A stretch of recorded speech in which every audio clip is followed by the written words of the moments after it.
Hey everyone, welcome back to another edition of the Pick Six. I'm your host, Mike Wobschall, inside the field house at TCO Performance Center with a sheet of your questions. Let's get to work. First one comes from Micah in Seattle. Do you see newly acquired Brett Jones starting at left guard and keeping Edison at center until Elflein returns?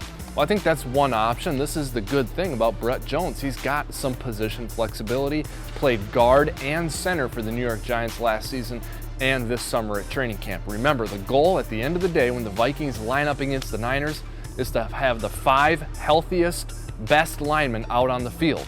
I think Brett Jones has a chance to be one of them. The second question comes from Dave in Canada. Kyle Sloter as the number 2 QB. Well, he certainly looked good in the preseason, and he looked good last preseason as well. That's what attracted the Vikings to Sloter after his good preseason with the Denver Broncos. Love watching Sloter's effort and production out on the field. He's been fun to watch this summer. But remember, this is a body of work thing, and Trevor Siemian has 25 starts under his belt at the NFL level. That experience is invaluable when you're looking for a backup quarterback. This has been a fun battle to watch, but I think the edge for now goes to Siemian. The next question comes from Jason in West St. Paul. What do you think the chances are that Chad Beebe makes the 53-man roster? Well, the chances are getting better and better each week. Beebe has had a great summer for the Vikings. He was involved in a tackle on the punt team. He had a 34-yard punt return, and he had a touchdown catch, was the leading receiver for the Vikings in the last preseason game. But the competition is thick at that wide receiver position. Brandon Zylstra has looked good. Stacy Coley has a lot of talent. Kendall Wright was brought in as a veteran free agent signing, so I think Beebe is among that group competing for the last couple of spots at wide receiver. The next question comes from Brian in Sioux Falls.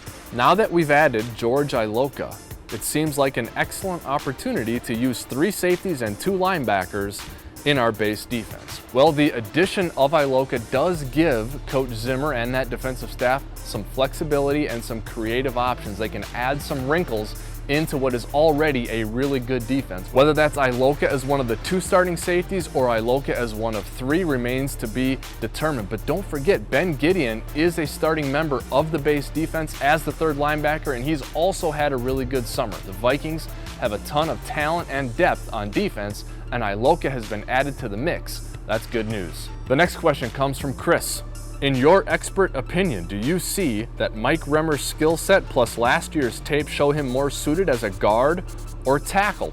Well, Chris, I think that's a good question. As a run blocker, Mike Remmers is good at either guard or tackle. As a pass blocker, maybe he's a little bit better inside, but as was the key with Brett Jones when we talked about him earlier, Remmers has that position flexibility, so he's a key cog for the Vikings as they try to find the 5 best offensive linemen.